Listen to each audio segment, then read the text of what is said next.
देखिए, हम लोग मौर्य साम्राज्य पर रहते हैं, तो मौर्य साम्राज्य में शासकों की कहानी समाप्त, जो भी राजाओं की कहानी पढ़ना था नहीं, तो उसकी कहानी समाप्त होगा। पहले हमने क्या पढ़ा था? चंद्रगुप्त मौर्य के बारे में, उसका पुत्र बिंदुसार, फिर उसके बाद उसका पुत्र कौन?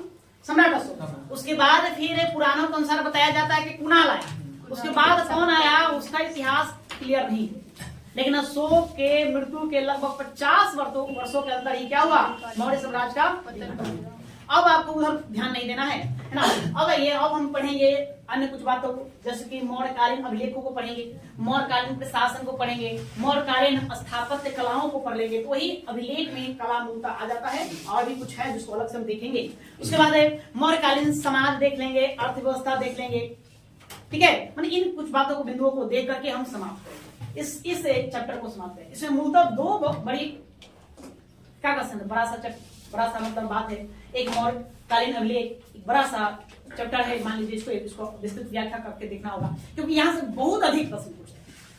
नहीं, आप जनरली देखेंगे एग्जाम में तब मौर्यकालीन अभिलेख आएगा, खासकर अशोक का अभिलेख पूछता है, तो बहुत सारा उसका विस्तृत है, इसलिए इसके बारे में पूछता है। तो मौर्यकालीन प्रशासन, तो दो को आपको ठीक से ढंग से पढ़ लेना है। इन दोनों को आप ढंग से पढ़ लिए तो फिर समझिए आपका क्लियर हो गया। और हम बस यही दो बातों पर चर्चा करेंगे। समाज पर थोड़ी सी चर्चा हम करेंगे नहीं, ये किसके अनुसार? तो इंडिका स्नेच के इंडिका पुस्तक के अनुसार हम क्या करेंगे उसकी हम चर्चा करेंगे। पहले हम इंडिका पुस्तक को पढ़ाएंगे और शास्त्र को पढ़ाएंगे, उसमें क्या लिखा हुआ है, कैसे कैसे उसको खोजा गया, क्या बातें लिखी गई है उसको। तो पहले हम मौर्यकालीन अभिलेख। अभिलेख आप लोग समझते हैं, अभिलेख कई प्रकार का। एक होता है शिलालेख, अरे पहाड़ है, पत्थर है, हम काट कर लिख दिए, उसको खुदवा कर लिख दिए, वो क्या कहलाया? शिलालेख। पहाड़ है, उसको हमने मतलब पत्थर है, उसको हम तराश कर पाया बना दिए, अब पाया जहां तहां गाड़ दिए, उसको कहेंगे स्तंभ की तरह। पहाड़ है, उसमें गुफा है, गुफाओं को काट करके अंदर जाकर के हम क्या कर दिए? लिख दिए। गुफाओं में अंदर गए, हमने जाकर वहां पर लिखा, तो हम गुहालेख कह देंगे। और चला था मतलब तांबे का पतला सा पत्थर, तांबे का पतला सा क्या है? पत्थर है, उस पर हमने लिखवा कर कहीं जहां तहां टंगवा दिया, उसको हम ताम्र पत्र कह देंगे। तो यही का है अभिलेख। अभिलेख मतलब कि जो बात लिखा हुआ मिल जाए उसको क्या कर देंगे? अभिलेख। तीन अभिलेखों को हमको जानना है, तब जानते हैं है ना कि मौर्य साम्राज्य का इतिहास को पढ़ना है, तो इसमें अभिलेख बड़ा ही महत्वपूर्ण रोल अदा करता है, बहुत महत्वपूर्ण मतलब कि ये भूमिका निभाता है। एक इतिहासकार है D.R. भंडारकर महोदय ने सम्राट अशोक के इतिहास को सिर्फ और सिर्फ उनके शिलालेखों के आधार पर लिखा। उनके सभी शिलालेखों का अध्ययन किए, पढ़े, देखे, और उस शिलालेख में जो बातें लिखा गया है उन्हीं बातों के आधार पर अशोक का इतिहास को लिखे ना। ऑथेंटिक इतिहास में लिखा हुआ है, लिखी हुई बातों के आधार पर उन्होंने लिखा। समझ गए अभिलेख कितना महत्वपूर्ण है? बहुत महत्वपूर्ण है। जिसमें हम पढ़ेंगे किसका अभिलेख पढ़ेंगे। एक हम पढ़ेंगे चंद्रगुप्त मौर्य का अभिलेख, अशोक का अभिलेख, है ना, अशोक का ही पौत्र हुआ पोता दशरथ का अभिलेख। तो तीन शासकों के अभिलेखों का यहाँ पर क्या करना है? अध्ययन करना है। नहीं तो सबसे पहले हम पढ़ेंगे अशोक चंद्रगुप्त मौर्य, इसको चंद्रगुप्त। तो चंद्रगुप्त मौर्य का अभिलेख, अगर इसको अभिलेख को जानेंगे तो इस अभिलेख में मात्र दो देखना है। क्या देखना है? दो। एक पढ़ना हमको महास्थान अभिलेख, और दूसरा हमको पढ़ना है ना कि सौगौड़ा ताम्रपत्र, दो पढ़ना। ये आपको मिलेगा वर्तमान के बांग्लादेश में। कहा जाएंगे? बांग्लादेश में एक जिला है, स्थान, उसका नाम है बोगरा। क्या नाम है? बोगरा। इसी बोगरे प्रांत में एक जगह का नाम है महास्थान। उसी महास्थान पर वहां पर एक लिखा हुआ अभिलेख मिलेगा, चंद्रगुप्त मौर्य। फिर आ जाएंगे सहगौरा याद चल जाइए कहाँ? उत्तर प्रदेश के गोरखपुर जिला। कहाँ? गोरखपुर जिला यूपी। उसी गोरखपुर यूपी के गोरखपुर जिले में एक जगह है सहगौरा। तब लेखों का नाम उनके स्थान के नाम पर करते हैं। इससे बात क्या समझ में आया? तब लेखों का हम नामकरण कैसे करते हैं? स्थान के नाम पर करते हैं, और उसमें कुछ विशेष बातें लिखा हुआ तो उसके आधार पर उसका नामकरण कर देंगे। लेकिन मूलतः स्थान जहां पर गड़ा हुआ है हम उसको उस अभिलेख के नाम से जानेंगे। भाई पटना में गाड़ दें, पटना अभिलेख कह देंगे, अशोक के पटना अभिलेख। अरे नवतपुर में गाड़ देगा है ना, तो क्या कहेंगे? चंद्रगुप्त मौर्य का नवतपुर अभिलेख, ये नाम दे देंगे। नहीं, बस हम क्या ये दो याद रखें। दो किससे संबंधित है? चंद्रगुप्त मौर्य से। क्या विशेषता, क्यों याद रखेंगे? देखिए हमने बताया था कि एक पुस्तक, कई सारे जैन पुस्तक मिलेंगे, जैसे कल्पसूत्र भद्रबाहु द्वारा रचित, परिशिष्ट परमन चल जाइए हेमचंद्र सूरी के द्वारा रचित। इन पुस्तकों में क्या लिखा हुआ है कि मगध पर 12 वर्षों का भयंकर काल पड़ा। लिखा हुआ है, बताया गया तो मगध तो भयंकर 12 वर्षों का भयंकर अकाल पड़ा था। तो भयंकर अकाल पड़ा तो उसमें जनता त्राही त्राही मान करने लगी। तो उसी के दौरान उसी का मतलब कि क्या एक तरह से प्रमाण के तौर पर इन दोनों अभिलेखों को देखा जाएगा। महास्थान जो अभिलेख बांग्लादेश के बोगरा में है, इसमें लिखा हुआ है अन्नागार का उल्लेख मिलता है। इसका अन्नागार का उल्लेख मिलता है, उसमें मतलब उल्लेख मिलता है, ये एक तरह से सूचक है, घोतक है, अन्नागार का घोतक है। इसमें बताया गया है कि आपातकाल स्थिति में, मतलब कि आपातकाल स्थिति करें मतलब अकाल भी पड़ता था उसमें, उसी को आपातकाल कहते थे।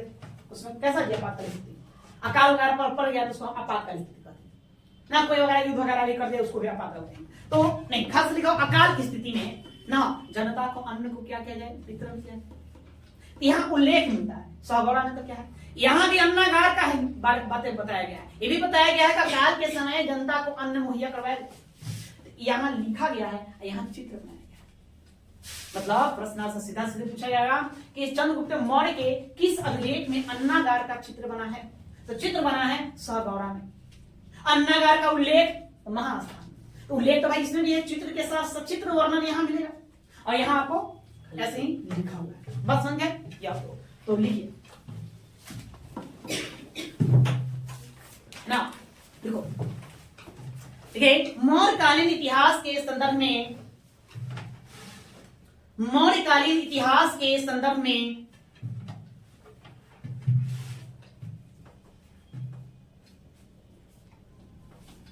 अभिलेखों का बहुत महत्व है।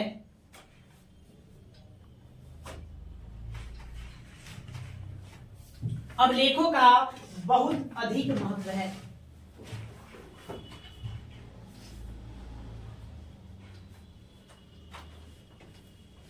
बहुत अधिक महत्व है। महत्व है। चंद्रगुप्त मौर्य, चंद्रगुप्त मौर्य, मौर्य सम्राट अशोक या अशोक, चंद्रगुप्त मौर्य, अशोक, अशोक, दशरथ, दशरथ आदि शासकों ने कई अभिलेख उत्कीर्ण करवाए।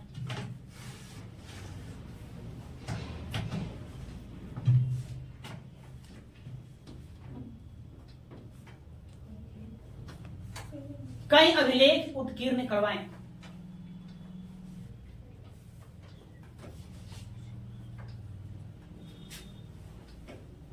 हो गया। अभी को चंद्रगुप्त मौर्य का अभिलेख, चंद्रगुप्त मौर्य का अभिलेख,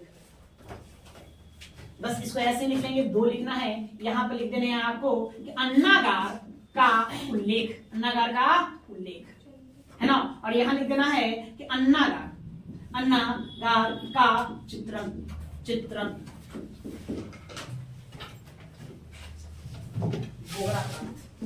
बस इसको आप बस इतना ही लिखें, ज्यादा फालतू आपको लिखने की आवश्यकता नहीं है।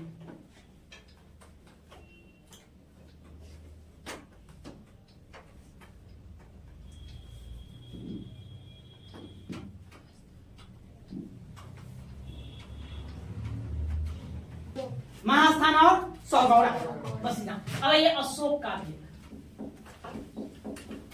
अशोक का अभिलेख, इसको पढ़ेंगे।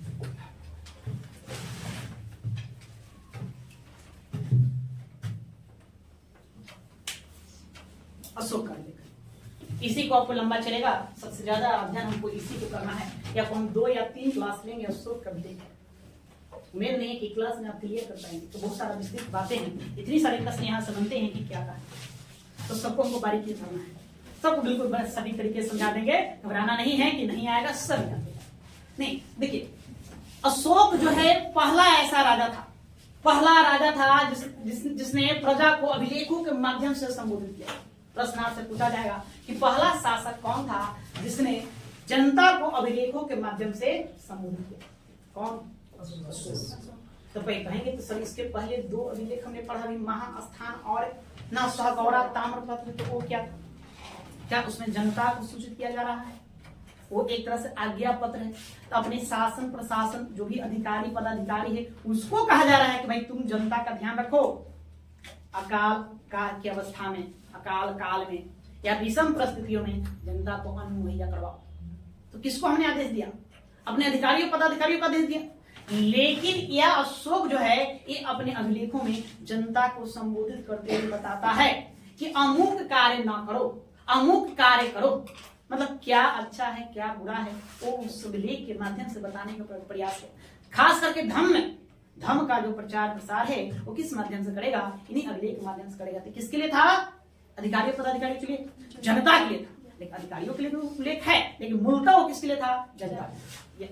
तो पहला बात ये ध्यान रखना है। दूसरा, आपसे प्रश्न पूछा जाए कि अभिलेखों का ऐसे अशोक को इस प्रेरणा कहां से मिला कि हम भी भाई अभिलेख खुदवाएं? है ना प्रश्न है। हाँ, ये मिलेगा हकमनी वंश। हाँ, तो क्या क्या बातें ध्यान में रखना है? तो जनता को संबोधित करने वाला, संबोधित करने वाला प्रथम शासक, ठीक है, शासक। कैसे भाई? अभिलेखों के माध्यम से, अभिलेखों के माध्यम से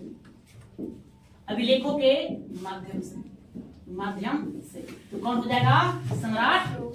सम्राट अशोक। ये पहला बंदा था जिसने जनता को संबोधित किया। दूसरा, प्रेरणा कहां से मिला कि भाई हम भी अभिलेख खुदा या अपने इच्छा में कोई नया कार्य जो आप ही शुरू किए तो, है ना, तो सोचा जाता है कि भाई इनके दिमाग की उपज है या कोई से सीखे, कोई से देख कर किए। नहीं होता है ना, देखा बच्चा लहरिया बाइक चलाता है रोड पर तो दूसरा भी प्रेरणा लेता है, तो हम लहरिया मार देते तो कितना अच्छा है जी। प्रेरणा लेता है ना कि नहीं लेता है? अच्छा बात है प्रेरणा लेना। वो अरे अच्छे कार्य को प्रेरणा लो, क्या तो लहरिया बाइक मारने के लिए। तो प्रेरणा ही लेगा हकमनी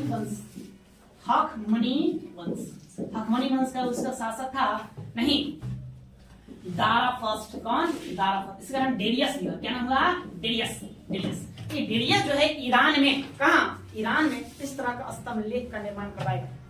तो अशोक भी क्या करेगा? उसी से प्रेरणा लेकर यहाँ भी करवाएगा। देखा एज इट इज मतलब कॉपी कर लिया। इसके चर्चा हम बाद में करेंगे। एज इट इज कॉपी किया है, पूरा हम अंतर करेंगे ईरानी अभिलेख और अशोक का अभिलेख, दोनों में क्या अंतर है। क्योंकि बहुत सारे इतिहासकार विद्वान है आरोप लगाते हैं कि अशोक जी क्या किए हैं, है ना, कि ओकरा वाला कॉपी कर लिया है। उन्होंने जैसे वो बनाया वैसे लिया के वो बना दिया, मतलब कॉपी कर लिया, ओकरे से सीख कर लिया। भारतीय इतिहास को उसमें आरोप विदेशी इतिहासकार लगाते हैं। भारतीय इतिहास का ना गलत बात, ठीक है, हमने उसको देखा प्रेरणा भी सही बात है, लेकिन हमने अपना बनाया नहीं जी। हमने क्या करा? अपना बनाया ना। तो ये आपको यहाँ से ध्यान रखना है। उसके बाद फिर कौन खोजा, किसने पढ़ा, कौन कौन सी भाषा है, इस सारी बातों को, तथ्यों को हमको क्या करना है? जानना है बारी बारी से। चलिए पॉइंट्स बता रहे हैं, बस उतना ही लिखना है, शॉर्टकट में पॉइंट्स लिखना है, ज्यादा विस्तार में, है ना। लिखो। पहला, अशोक प्रथम शासक था। अशोक प्रथम शासक था जिसने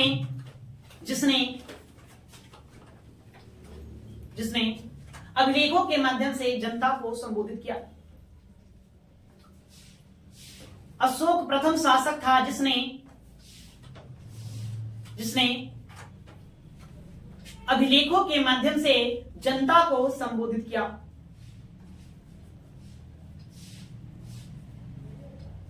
जनता को संबोधित किया।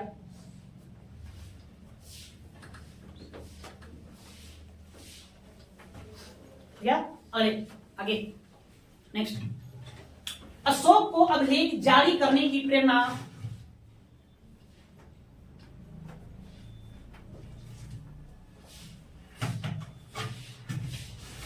अशोक को अभिलेख जारी करने की प्रेरणा हकमनी शासक, हकमनी ये ईरान के क्षेत्रों में था। हकमनी हम आगे पढ़ेंगे, इसके बारे में बताएंगे आपको। और हकमनी शासक डेरियस, उसी क्या नाम है? दारा प्रथम। डेरियस या दारा प्रथम, दारा प्रथम।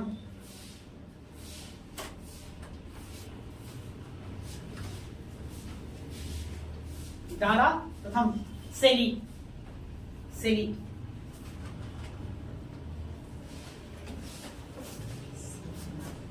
सबसे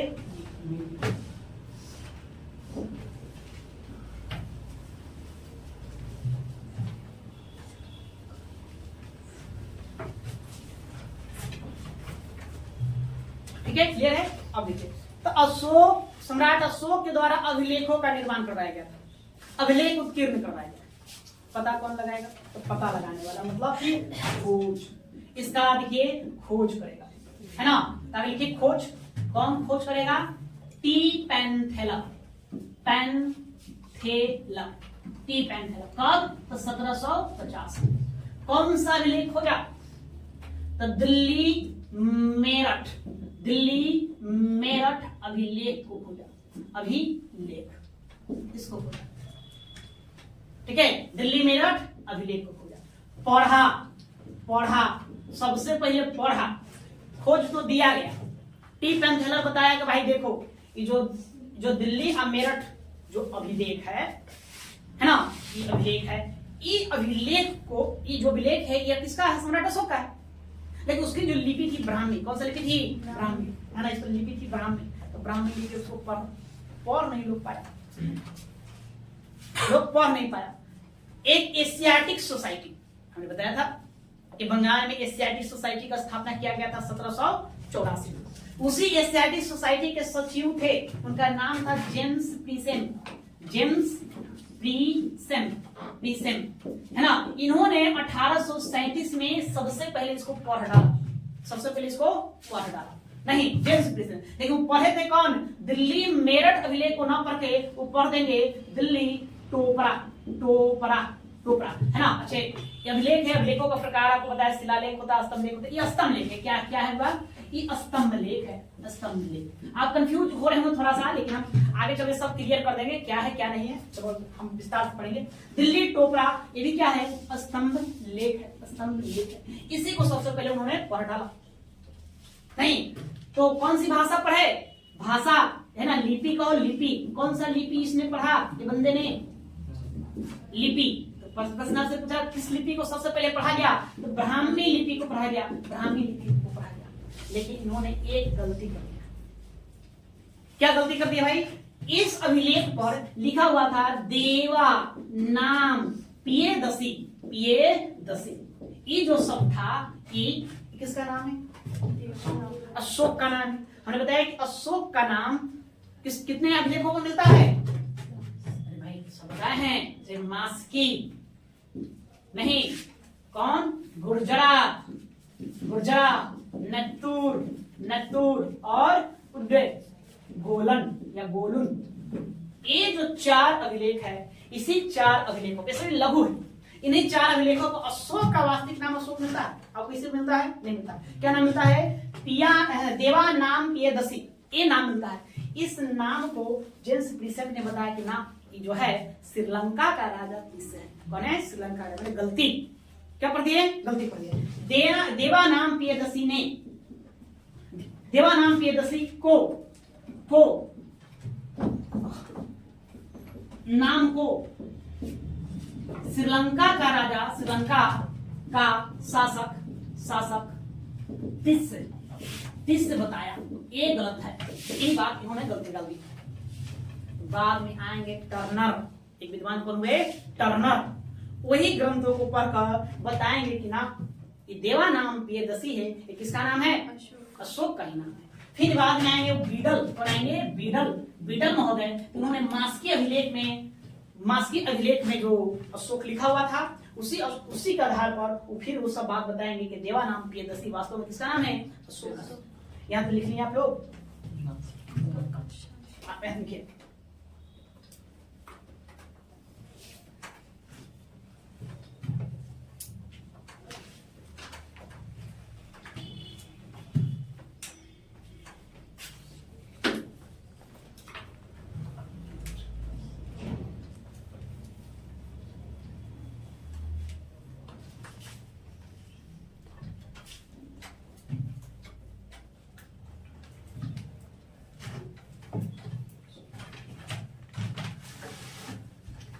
गया?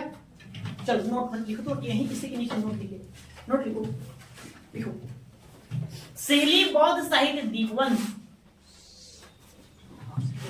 नोट डाल लेंगे इसी के यहाँ पर, है ना, यहीं पर एक नोट डाल लेंगे, इसको ध्यान रखना है आपको। सिहली बौद्ध साहित्य दीपवंश के आधार पर, सिहली बौद्ध साहित्य दीपवंश के आधार पर जॉर्ज टर्नर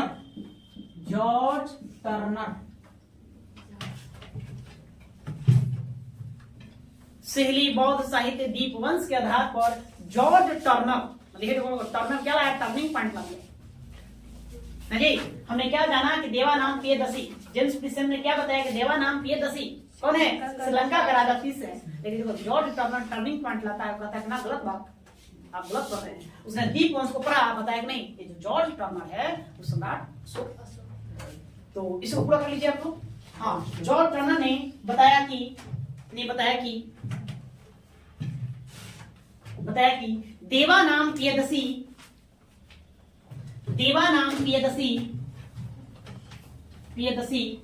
सम्राट अशोक का ही नाम। अब ये अशोक का अभिलेख पढ़ेंगे तो आपको लिपि मिलेगी ब्राह्मी, क्या मिलेगी, ब्राह्मी। आपको लिपि मिलेगी खरोष्टी, क्या मिलेगी, खरोष्टी। आपको लिपि मिलेगी अरमाइक, आपको लिपि मिलेगी ग्रीक। अब बताओ भाई, क्या आप लोग सबसे परिचित हैं? खाली हिंदी पढ़ पाओगे ना जी, और रोमन लिपि मिलेगा, अंग्रेजी वही इंग्लिश, तो उसको पढ़ पाओगे। और ज्यादा खुश होगा तो नहीं उर्दू पढ़ लोगे, आप संस्कृत पढ़ लोगे, संस्कृत पढ़िए, बात संस्कृत पढ़ लेंगे है ना, आप लोग विद्वान आप क्या पढ़ लोगे, आप तो संभव वाली बात नहीं है। अब देखो उनके अभिलेखों में यही 4 भाषा मिल रहा, तो अशोक का वास्तविक नाम अशोक भी लिखेगा, इन्हीं में से कोई भाषा में लिखेगा, तो उसको भी पढ़ना बड़ा मुश्किल है। तो वो एक बंदा आया, उसका नाम है बीडल, नहीं 1915 ईस्वी में यही बीडल महोदय बताएंगे, मास्की अभिलेख की खोज करेंगे, मास्की अभिलेख को, आप कहेंगे देखो ये जो नाम है अशोक है, क्या लिखा हुआ है, अशोक लिखा, मतलब अशोक का नाम, अशोक पहली बार कौन पढ़ेगा, बीडल पढ़ेगा। कौन सा अभिलेख में, मास्की अभिलेख, ठीक है। तो इसको लिखिए, देखिए 1915 ईस्वी में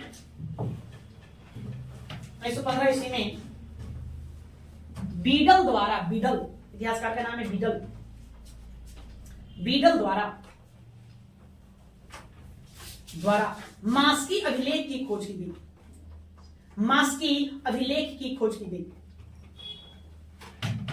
अभिलेख की खोज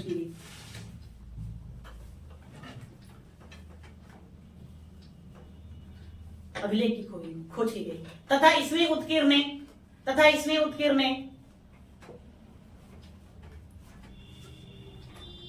उत्कीर्ण अशोक का नाम पढ़ा गया।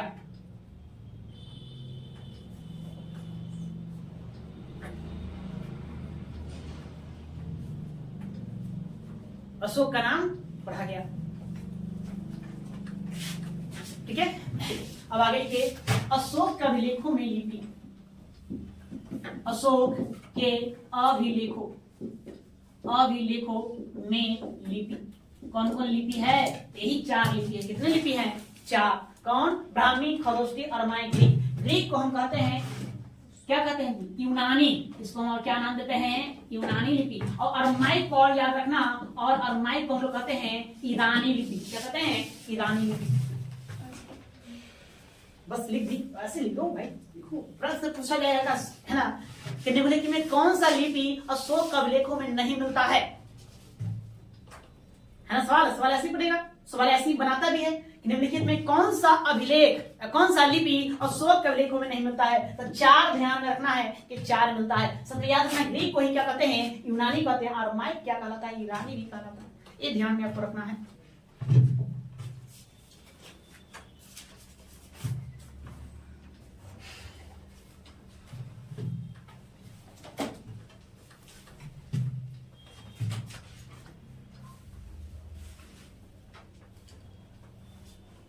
ओके, क्लियर, समझे। अब देखिए, अब इन लिपियों में कौन कहां मिलेगा, ये भी एक सवाल उत्पन्न है। अब बड़ा सीधा से आपसे पूछ रहे, बताइए भाई निम्नलिखित में किस अभिलेख का में ब्राह्मी लिपि देखने को मिलता है। बड़ा टेंशन वाला चीज है ना, कोई जगह नहीं। ये आपको ध्यान रखना। 3 कौन? खरोष्टी, अरमाई, ग्रीक, यूनानी। ये 3 जो अभिलेख है अशोक के कुछ लघु शिलालेखों में और कुछ दीर्घ शिलालेखों में देखने को मिलता है। किसमें मिलेगा? लघु और दीर्घ। लेकिन अशोक के जितने भी स्तंभ लेख हैं, कौन? स्तंभ लेख है ना, उन स्तंभ लेखों में आपको कौन? ब्राह्मी लिपि देखने को मिलेगी। तो जेम्स प्रीसेम जो पढ़ा, क्या पढ़ा था? स्तंभ लेख पढ़ा था कि शिलालेख पढ़ा था? स्तंभ लेख पढ़ा था। तो स्तंभ लेख में इसने कौन सा लिपि पढ़ा होगा? ब्राह्मी लिपि पढ़ा होगा। तो जितने स्तंभ लेख है, स्तंभ लेख उसके 7 हैं। कितने हैं? 7 हैं, जो 6 जगहों से मिलते हैं। ठीक है। शिलालेख जो है उसके तो बृहद शिलालेखों की संख्या देखे तो 14 है, जो 8 स्थानों से मिलते हैं। तो क्या है? अभी तो बड़ा अजीब लग रहा है कि 14 है और 8 जगह से मिला, 7 है और 6 जगह से मिला। 7 है, 7 जगह अलग मिलना चाहिए जी। हाँ, 14 तो 14 जगह मिलना चाहिए था, है ना बात? सब कंफ्यूजन दूर होगा। अब घबराइए नहीं, इतना हो गया तो चलो जैसे बोल रहे हैं लिखो। ठीक है। खरोष्टी, ग्रीक, खरोष्टी, ग्रीक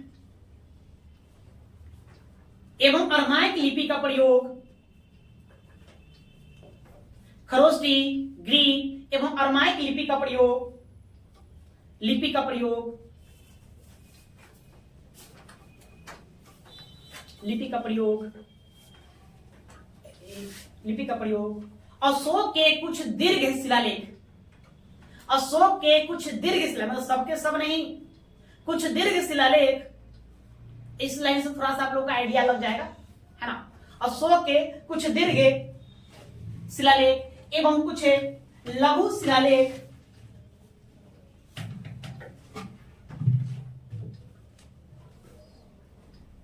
एवं कुछ लघु शिलालेखों पर उत्कीर्ण है, शिलालेखों पर उत्कीर्ण है।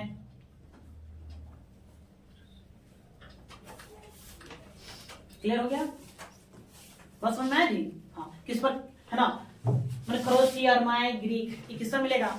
बृहद शिलालेख, है ना, लघु शिलालेख को मिलेगा। अब कौन सा बृहद शिलालेख को क्या मिलता है, ये कंट्री तो सबको याद नहीं करना, बस जिसको से बताएंगे खाली उसको आप ध्यान रखेंगे, फालतू नहीं। ब्राह्मी ये कहाँ मिलेगा? तो जितने भी स्तंभ लेख है, सभी स्तंभ लेखों पर ब्राह्मी है, साथ में गुहा लेखों पर भी क्या मिलेगा? ब्राह्मी मिलेगा। बस समझ में आया? अगला पॉइंट, अशोक के सभी स्तंभ लेख, अशोक के सभी स्तंभ लेख, स्तंभ लेख एवं गुहा लेखों पर ब्राह्मी लिपि उत्कीर्ण है, ब्राह्मी लिपि उत्कीर्ण है।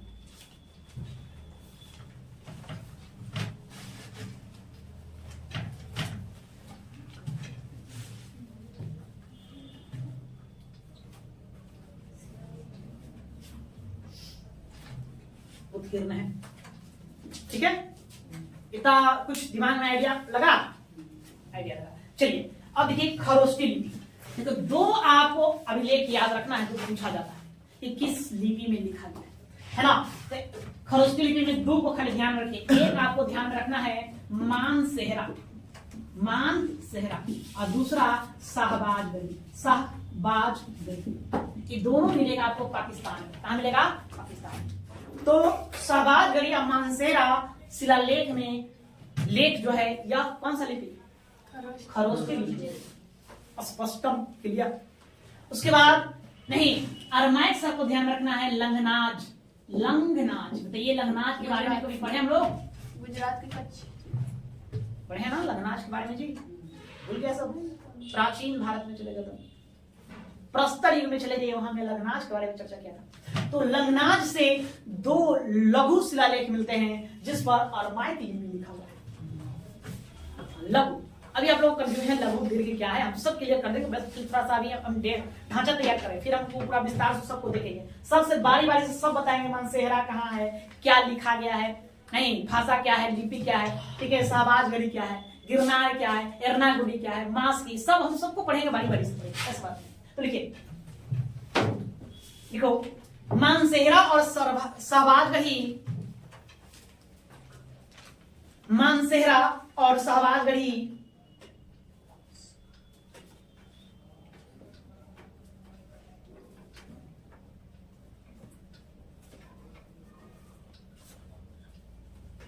मानसेहरा और शाहबाजगढ़ी शिलालेखों पर खरोष्टी लिपि का प्रयोग है। खरोष्टी लिपि का प्रयोग मिलता है।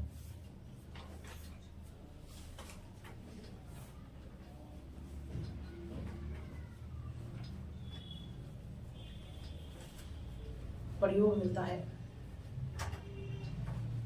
क्या नेक्स्ट देखिए, लंगनाच के दो लघु शिलालेखों पर, लंघनाच के दो लघु शिलालेखों पर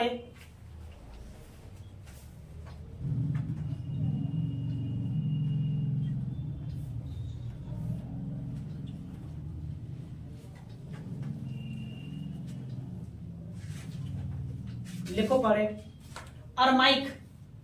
अरमाइक लिपि का प्रयोग मिलता है।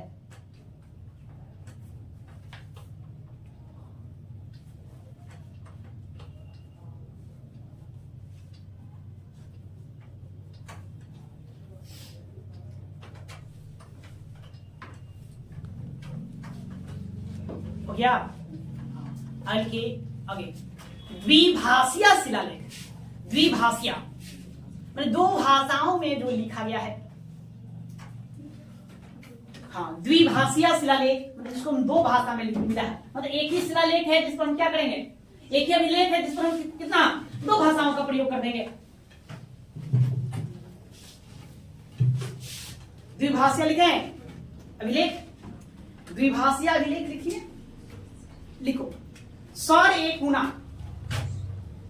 पहला सर ए गुना, गुना ई कहां मिलेगा, ई आपको है कंधार, कहां मिलेगा कंधार। इस पर है ना, इस पर आप देखेंगे भाषा, क्या देखेंगे भाषा, तो भाषा में आपको यहां मिलेगा एक ग्रीक भाषा मिलेगा और दूसरा अरमाइक, अरमाइक। हाँ, द्विभाषीय अभिलेख।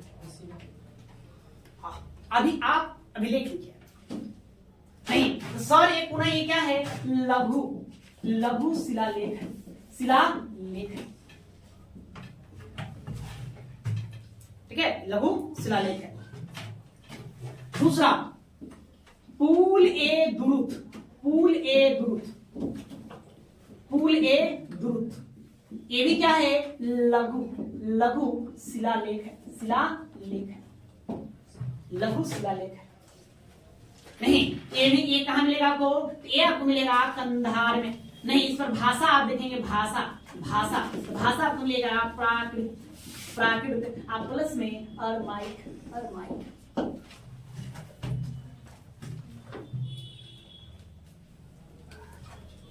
नहीं आ रहा समझ में, नहीं आ रहा समझ में जी, चलो देखो नहीं आ रहा समझ में, देखो अरे देखो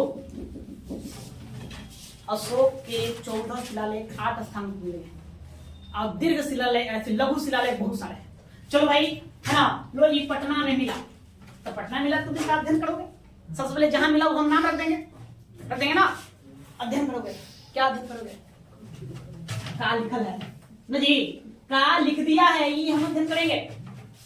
कौन भाषा में लिख दिया है, कौन सा लिपि में लिख दिया है, अध्ययन करेगा नहीं करेगा जी, करेगा ना।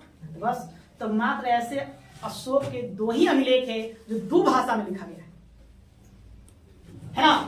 तो एक कहां मिला है, ये सर एक गुना, ये आपको मिला कंधार में, यहाँ मिला आपने देखा दो भाषा लिख दिया है, मतलब एक पेज है, पेज पर दो भाषा, हिंदी आधा लिख दिया, आधा अंग्रेजी लिख दिया, तो उसको क्या करें, द्विभाषीय कह देंगे, क्या कहते हैं उसको, द्विभाषा, समझ गए। तो द्विभाषीय है ना, बस सीधा है ना। अभी अशोक के कौन सा शिलालेख द्विभाषाओं में लिखा गया है, दो भाषाओं में लिखा गया है, तो दो है, दो भाषा में क्या हुआ है, दो है मात्र। कौन कौन, एक का नाम है सर ए गुना, एक का क्या नाम है पूल ए दुरुत। सर ए गुना कंधार में, पूल ए दुरुत भी कंधार में। भाषा खाली देख लेना, दोनों मतलब अरमाइक दोनों में है, लेकिन एक में ग्रीक है, एक में क्या है प्राकृत। तो प्राकृत भाषा आप लोग को बताया नहीं, कहां से लिख दिया, अंदर लिपि बताया, कितने लिपि 4, ब्राह्मी, खरोष्टी, अरमाइक, ग्रीक। भाषा 3, लिपि 4 है, लेकिन वक्ति में 3 भाषाओं का प्रयोग किया गया है, ठीक है। उसकी चर्चा हम बाद में करेंगे, अभी अब हम बताएंगे, फिलहाल इसको लिखिए।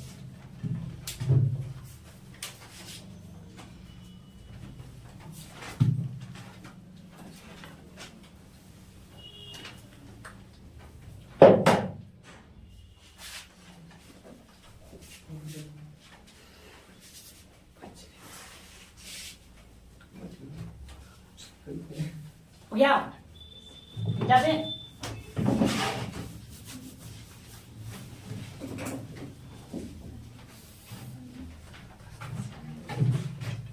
अब आपका यहाँ से मेन कहानी आपको बताते हैं, अब समझ में आएगा सारा बात। अशोक का अभिलेख। अभी आप लोग का है समझना, लिखना नहीं, इसको समझिए, फिर कहोगे कि समझ में नहीं आ रहा है ना। तो अशोक का अभिलेख, अभिलेख समझ गए, हम लिख दिए उसको अभिलेख कहते हैं। अरे तुम पेज, सादा पेज पर हाथ से लिख कर दे दो ना जी, हाथ से लिख कर दे दोगे किसी को तो वो भी क्या कहेगा, लिखी है। हम प्रिंट करके कंप्यूटर से टाइप करके दे देंगे, वो भी लिखी है कि नहीं है। माने तुम मैंने खून से लिख दो, है ना, तो पत्र लिखते हैं ना खून से। समझ गया कौन सा पत्र, सब हंसती है, सब समझ जाते, समझदार है कि कौन सा पत्र खून से लिखने की बात कर रहे हैं। तो अशोक के अभिलेखों में इंक डाल अशोक का अभिलेख। तो ये अशोक का जो अभिलेख है इसको हम 3 भागों में बांट देंगे। कितने भागों में? 3 भाग बनाएंगे, 3 भाग। पहला हम बनाएंगे शिलालेख, शिलालेख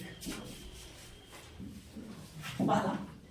दूसरा हम जो बनाएंगे वो आपका हो जाएगा स्तंभ लेख, स्तंभ लेख, स्तंभ लेख। अब तीसरा जो हम बनाएंगे वो आपका हो जाएगा गुहा लेख, गुहा लेख,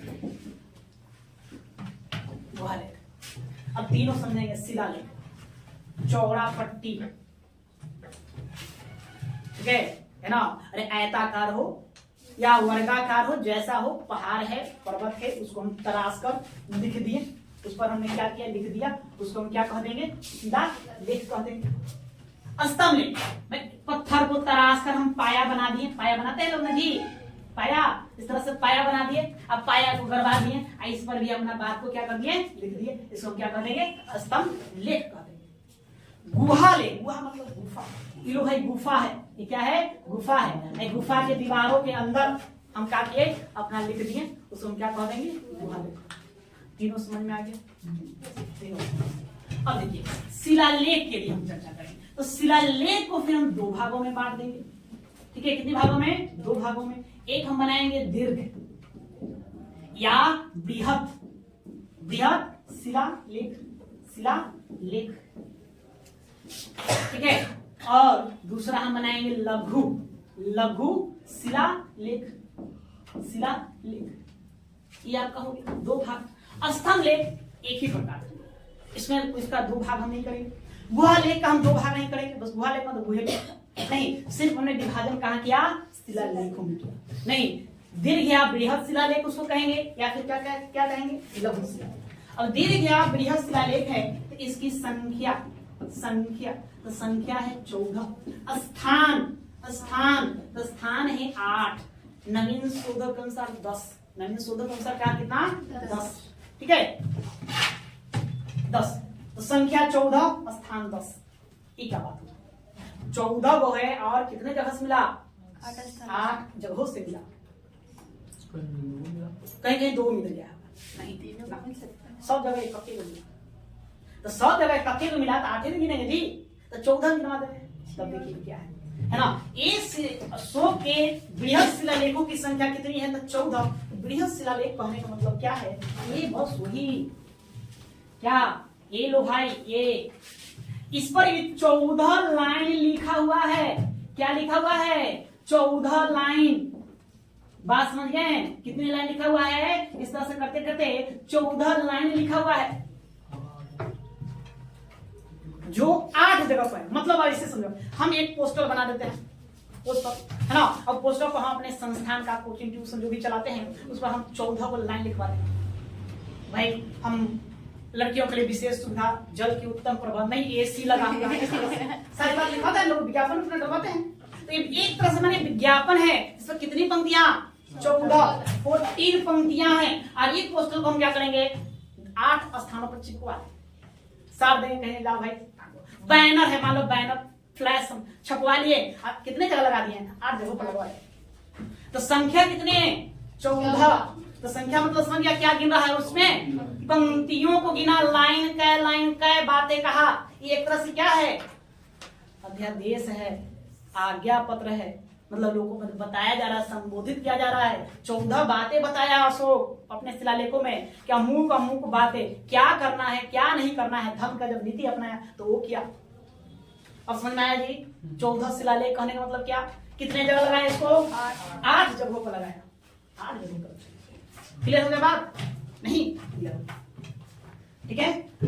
अब देखिए एक सवाल उत्पन्न होता है कि ये जो 14 शिलालेख आप देखेंगे है ना, ये आपको कई जगह मिलेंगे, कहाँ मिलेंगे तो आपको हम बता देते हैं जानकारी के लिए। नहीं, इसने अपने सीमाओं पर बनाया। अब आइए महाराष्ट्र के सोपारा में मिलेगा। महाराष्ट्र से सटा हुआ राज्य कौन? गुजरात। गुजरात के गिरनार में मिलेगा।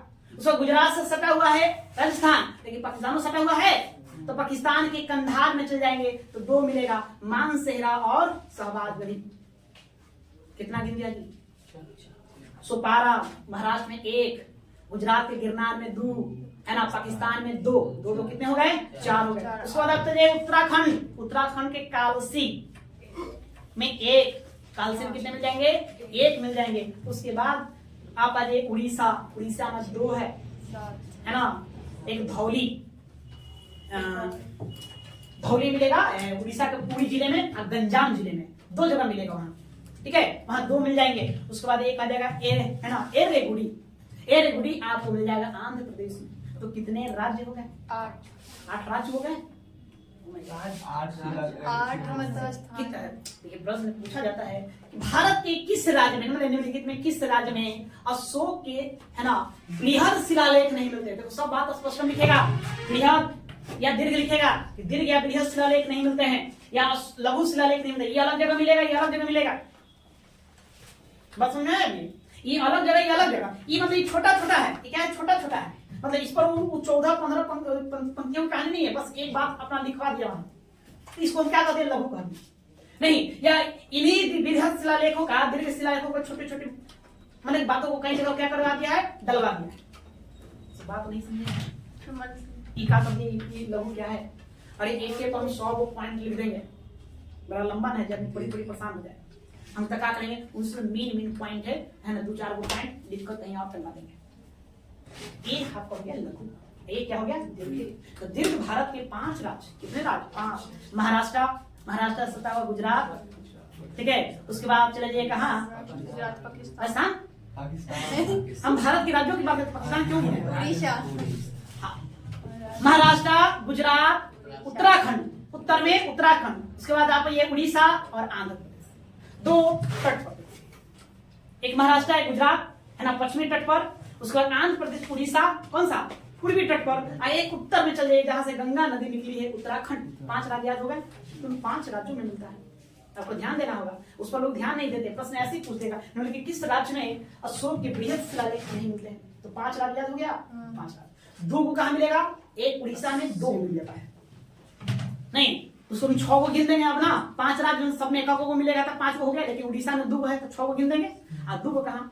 पाकिस्तान के कंधार में रावलपिंडी में, 2 अलग अलग जगहों पर है। एक कंधार का कहाँ है? रावलपिंडी में। समझे? अच्छा, एक प्रश्न आपसे पूछा जाएगा, ये जो अशोक के जो शिलालेख है, तो कोई तो कलाकार रहा होगा जो लिखता होगा। देखते हैं लिखा हुआ रहता है ना, बस कोई दुकान है अपना है ना, मतलब भाई सुरभि स्वीट्स, पाउडर की पाउडर है ना, बाजार में देखेंगे दुकान है, उसके नीचे पेंटर का नाम जरूर होगा। कलाकार जो भी पेंटिंग बनाएगा वो नीचे अपना नाम दे देता, आर्ट बाय नहीं क्या। तो वैसे भी इसका भी कोई ना कोई उत्कीर्ण करता होगा। ये तो पेंटिंग नहीं चाहिए, क्या क्या खोद के लिखा गया, तो खोद के लिखा, इसको हम क्या कहेंगे? उत्कीर्ण करता। तो कोई ना कोई उत्कीर्ण करता रहा होगा। उत्कीर्णकर्ता के नामों को पढ़ने का प्रयास किया गया। एक इतिहासकार है सट्टार, कौन है? सट्टार। इसी सट्टार महोदय ने बताया कि देखो भाई, जो चापर जो नाम मिलता है, चापर या चप्पर, क्या नाम बताया उन्होंने? चप्पर। यही जो है अशोक के शिलालेखों का उत्कीर्ण करता है, जिसने मैंने कलाकार है इसने इसको लिखा। क्लियर बात समझ गया? नहीं? चलो, तो आज के लिए कहानी को हम यही रोकते हैं। तो आपको क्या करना है? इतना आपको पूरा लिख लीजिए, ठीक है। उसके बाद लिख लेंगे सट्टार महोदय के अनुसार अशोक के शिलालेखों के उत्कीर्ण करता चापर या चप्पर, ठीक है। इतना आप लिख लेंगे। उसके बाद हेडिंग दे दीजिए, दीर्घ या बृहद शिलालेख, यहाँ से कहानी हम लोग कल देखेंगे। बाकी कौन कौन है, वो 8 कौन है, कल किसकी जगह से मिला है, किस पर क्या बातें लिखी गई है, 14 लाइनों को हम लोग पढ़ेंगे। बस होंगे या कल इतना ही आगे।